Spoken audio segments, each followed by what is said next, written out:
Mr. Rogers. I have to Mr. Rogers this. I know I'm live. I have to Mr. Rogers this. This is, when I was a kid, I used to watch Mr. Rogers, and he would put his shoes on. I think he even flipped them, like flipped them. Then he got a sweater on. I forgot what he did. Mr. Rogers. Mr. Rogers and Captain Kangaroo. That was a show. I think that's the name of the show. I don't remember, but I remember this guy named Captain Kangaroo I used to watch when I was a kid. Got to be 4, 5. I don't know how old I was. Maybe 3. I don't think I can remember 3. Maybe. But anyways, act like I'm on camera here. I want to talk about commitment just because yesterday and today I don't feel like doing yoga. That's honestly there. I've been doing yoga for 240 days in a row at 5:30. And yesterday, I didn't want to do yoga just because I have other things going on in my life that's taking that focus. We've been talking about focus for the last 2 weeks prior to yesterday. And taking my energy away from wanting to do yoga. But yesterday and today, I've been thinking about commitment and the importance of commitment, the importance of dedicating yourself to do something. And for me, it's yoga. I've committed myself to do yoga every morning at 5:30. Well, I talk a little bit and then I do sun salutations. And I just do the sun salutations because I don't have a good camera and I can't do the other poses. But sun salutations is what is important, in my opinion, especially in the morning. And it doesn't matter in regards to what poses you do, as long as the mind and body are connecting. The poses are not yoga. The mind and body connecting as one is yoga. But anyways, to commitment. Commitment is important. And I felt this yesterday and today, because although I don't want to do yoga, I committed myself to do yoga. It's a dedication. I have to do it. Now, of course, I don't have to, but I am committed to doing it for 365 days in a row, and it's 240 days in a row. And this feeling happened maybe around 120 days in a row. And it's happening again, but now I'm aware of why it's happening. One, it's not because yoga is boring. It's not because it's not doing anything. I don't know the benefits and all that. It has nothing to do with it. You know, I have all the things going on that are a priority I have to do. And those things are taking my energy away. But commitment is important because no matter what, at 5:30, I get out here in my garage, which will change in a week or so. I'm going to have to find another place. And I do yoga, regardless of what's happened. I'm out here doing yoga. Now, is there an event that could happen that makes me not do yoga at 5:30? Of course. Something may come up that it will prevent me. But I guarantee you around 5:30, I would think, oh man, I would be doing yoga at this time. It would have to be a major event that happens. And those things do happen. It could, something simple like the electricity can go out for all I know. But commitment is important, and that's the point I'm trying to make. Commitment, commitment, commitment. When you tell yourself you're going to do something, Stay true to yourself and do it. And put an end to it. 365 days seems outrageous, but just do it. One day at a time. You don't think about it all day. Around 5:20 or so, oh man, I gotta go do yoga. Then 5:30 to 6, go do yoga. No matter what. For me, I'm doing other things that are interfering with that, and then around 5:20, no matter what, boom, I gotta go do yoga. And I do it, and then I go back to what I have to do. Very important. I think commitment is probably it's important, because that goes off into other things in your life. When you tell someone you're going to do something, you do it. When you have to be here or there, you are there.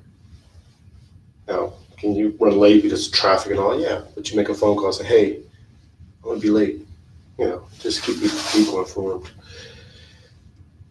So that's what I'm learning. I don't want to do yoga today, but here I am, and I'm going to do yoga today. Yesterday, I didn't want to do yoga, but there I was doing yoga. Tomorrow, I don't know. I don't know how I'm going to feel tomorrow. So the last 2 weeks or so, we talked about focus, or I talked about focus, because nobody watches these videos. And we started with what is focus, how to focus. I gave you some techniques of how to stay focused on the breathing, then some philosophical understandings and ways to help you stay focused, ways to think to help you stay focused. And then we veered off into, are you the focuser, the observer, the watcher? Are you the thing that's watching yourself focus? And then we ventured out, are you the thing that's watching the lowercase y focus? And then we explored to the thought, it's all thoughts, that you are the focusing, and there might not be a focuser, a thing that focuses. And then we sat with some questions. We didn't think of the questions, so we just sat with the questions of, find the thing that's focusing. Did you find it? Did you not? There's no answer that can be explained with words. It's an experience.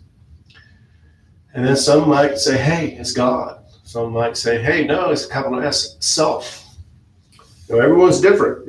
I can't say somebody else's experience is wrong, technically. In a debate, I can. To win a debate, I will. And then we started tapering down and circled back to eventually becoming awareness, and then becoming the experience, and then just be. And realizing language muddies it all up. Language is the veil. Once you use language to explain this experience, the explanation is not even close to the experience. It's all an experience. And I think for me, I'll speak for myself, I concluded that there's just B. There's just capital B. I didn't know that's where I was going. But I circled back to just oneness. Existence is just oneness. In my personal opinion, that's all there is, oneness. In a way, how Sufism understands. And I just mention that because that's through Islam. And I adhere to Islam, the foundation of Islam, not all the stuff that came after Muhammad and all of that, just the foundation of submitting to God. Muslim just means one who submits to God. And how you submit, I don't know. I mean, I know how to submit through Islam, but that's one path. And in yoga, there's one truth, many paths. So you can submit to God through Christianity, through another religion, Hinduism, I guess. I say I guess because I don't really know much about Hinduism. I know enough, but I don't know it like I know Islam and Christianity. The point is, one truth, many paths. And in all those paths that you think are paths, they're individual paths too. And then that could be broken down into daily paths, into minute to minute on how people think. It's all deep stuff, man. So today, what we're going to do is focus 100% on the breathing. And that's what I've concluded.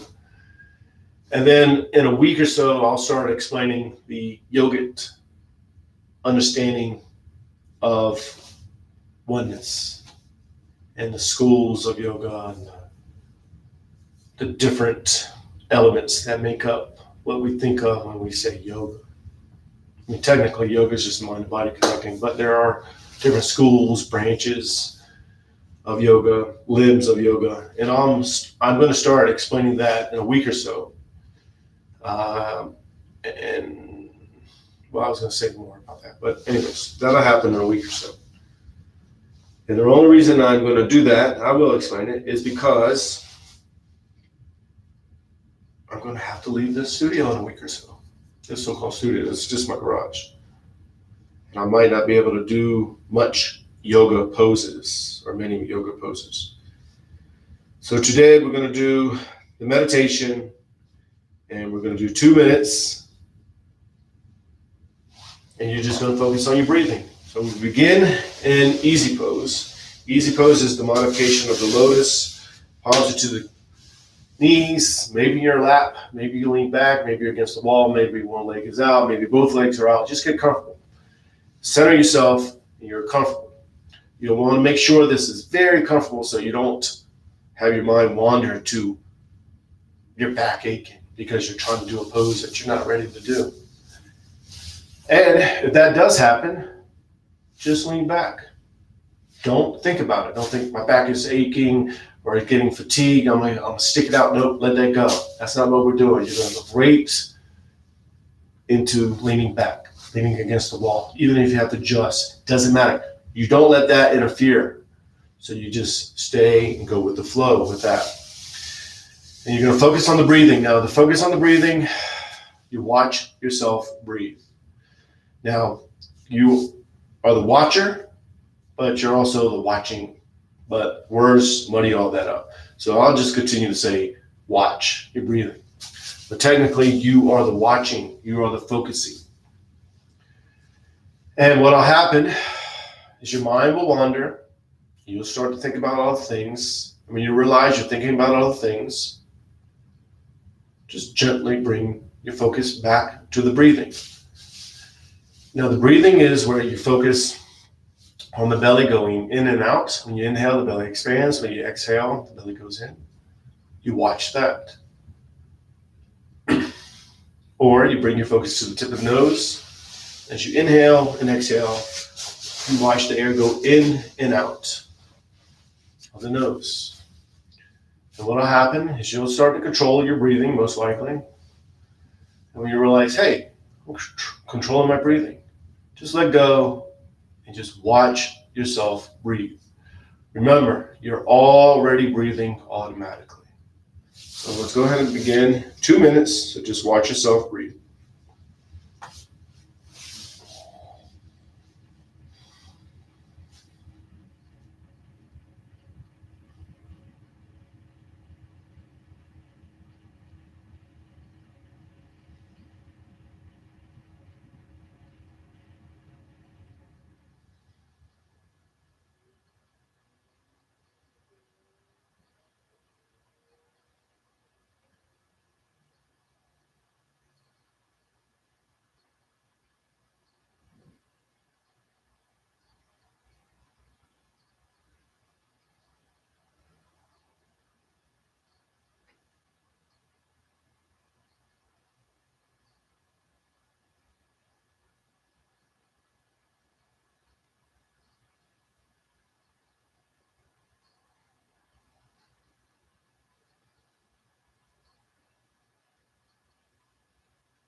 Palms together, thumbs to the heart center.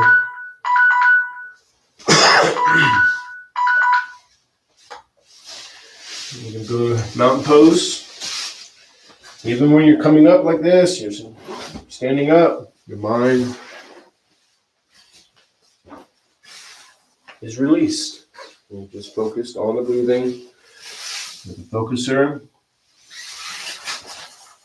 So all you're thinking of, well, you're not thinking of it, I'm sorry. You're focused on the breathing. 100% focus on the breathing. Thinking of nothing else. No thoughts. You are the focusing. Now the mountain pose, toes go up, spread the toes as wide as you can. Each toe touches the floor one at a time. Knees are bent, hips are tilted, arms relax, shoulders relax, neck is relaxed, and lengthen up.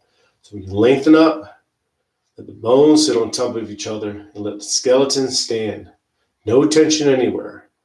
So the skeleton is standing, and you're aware of what's happening in the body. So when you're focused on the breathing, that heightens your awareness, and it lets you feel what's happening in the body. So you find that stability that threads through the skeleton, allowing it to stand as if you were just your skeleton. You're becoming that stability. That's the mindset that you're gaining here. Becoming one. Just focus on the breathing.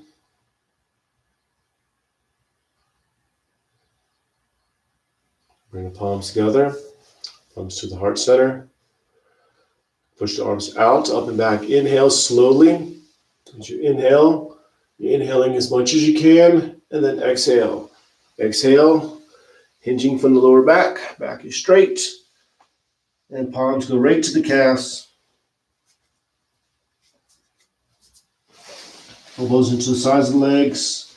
You're pulling yourself in and down. All the air is leaving. And once all the air leaves, you just release the breathing. And you're watching yourself breathe. You're letting yourself breathe. In this pose, you're pulled in and down, so it may restrict the belly. When you inhale, the belly expands with air. You let your belly expand, and you come out of the pose slightly. And when you exhale, the belly goes in, you go back into the pose. It's a very subtle movement, but you're aware of it. You're not focused on it, you're aware of it. You're focusing on the breathing. That heightens your awareness. It lets you feel that movement. Lets you know what's happening. Lets you feel the lower back, the hamstrings, your toes, your fingers, everything.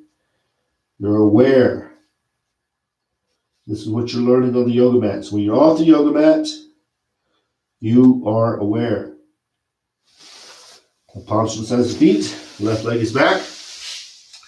Into a low lunge. With the low lunge, top of the foot to the floor and the back. Knees to the floor. Hips are square. Pushing forward diagonally. Back is arching. Head is up. You're focused on the breathing. Thinking of nothing else but of the breathing. I'm sorry, I said that again. I used to say that all the time. I'm trying to change my words. You're not thinking of the breathing. You're watching yourself breathe. And you're technically not even watching yourself breathe. You are the watching.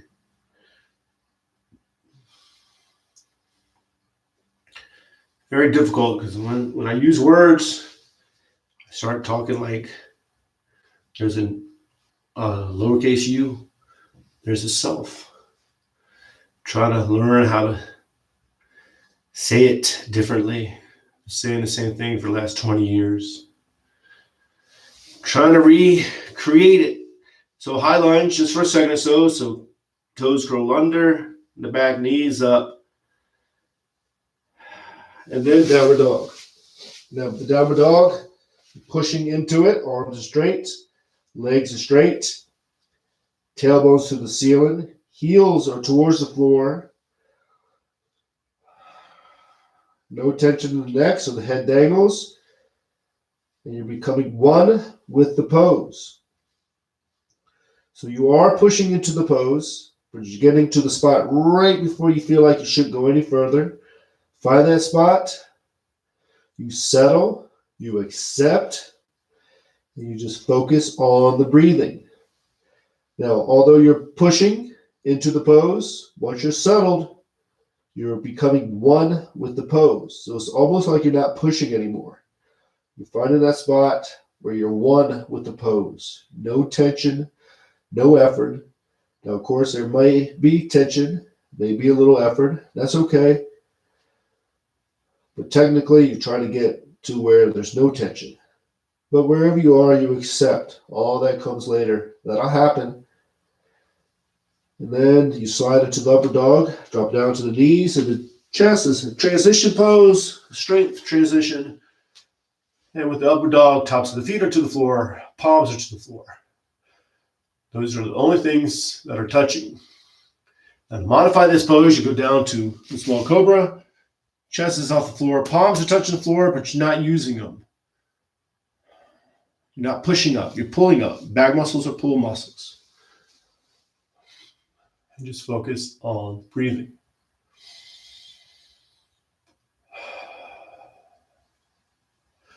And back to downward dog. Pushing into it. Really, really, really push into it now. And then you settle, you accept, you focus on the breathing, thinking of nothing else but of the breathing.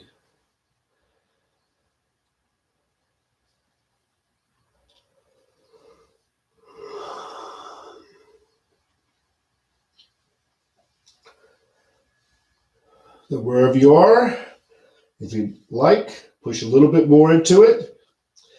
If you feel like, hey, I can't do that, then don't. If you need to bring yourself out of it a little bit, you do that. You're going with the flow. You're listening to your body.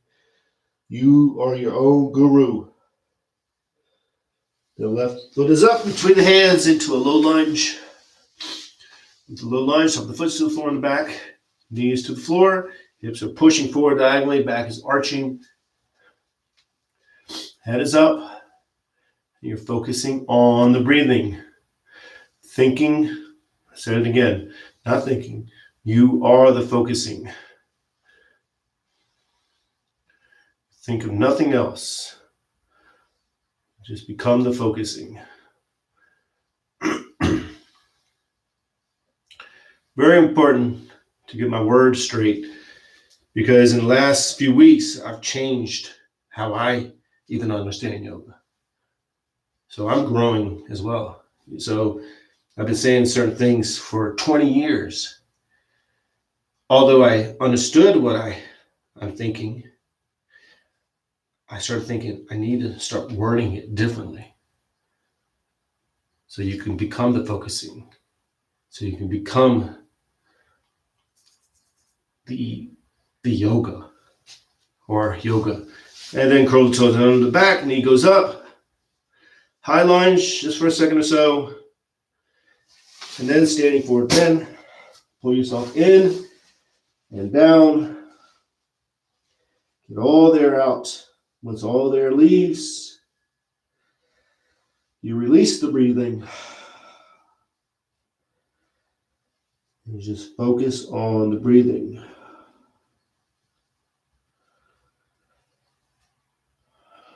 Letting yourself breathe. Palms together, reach out, up and back, inhale. Turn the palms out, push the air down and out, exhale. And one more sun salutation. Inhale. And exhale, hinge forward. Pull yourself in and down, get all the air out. Once all the air leaves, you release the breathing. Watching your breathing.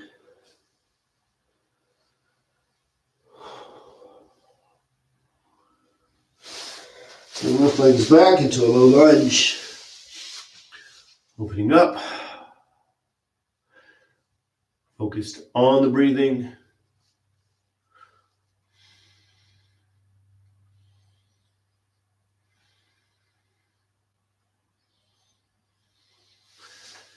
Then high lunge just for a second or so. Then downward dog. Push into it. Settle, accept. And you're becoming the focusing of the breathing. Focusing on the breathing.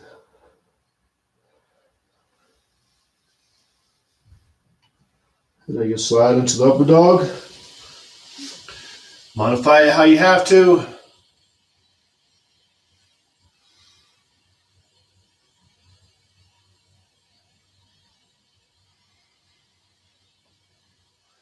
Downward dog. And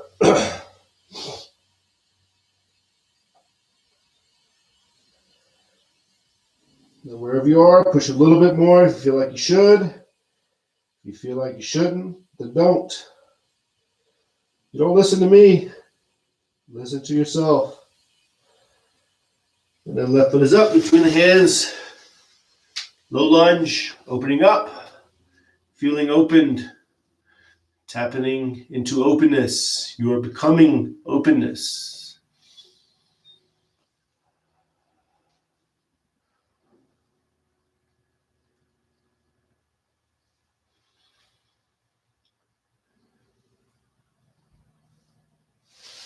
And curl the toes under the back. High lunge.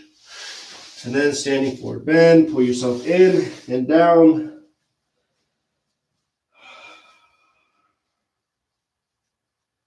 Let yourself breathe.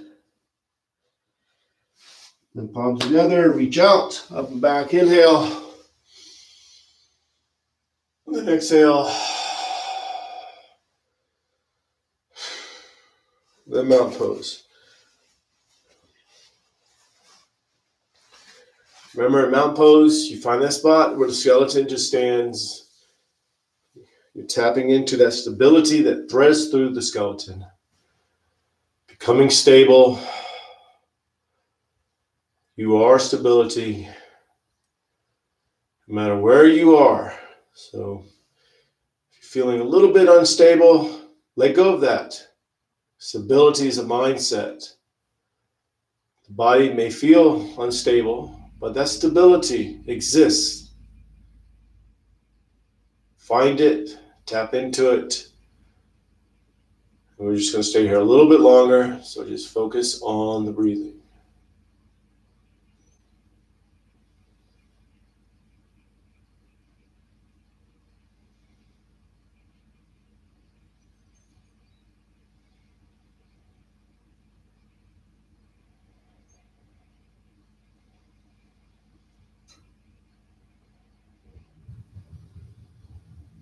Bring your palms together.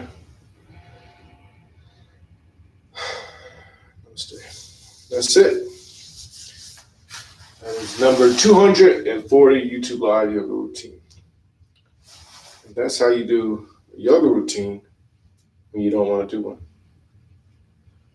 Too honest, it's the truth. Didn't want to do it, and I did it.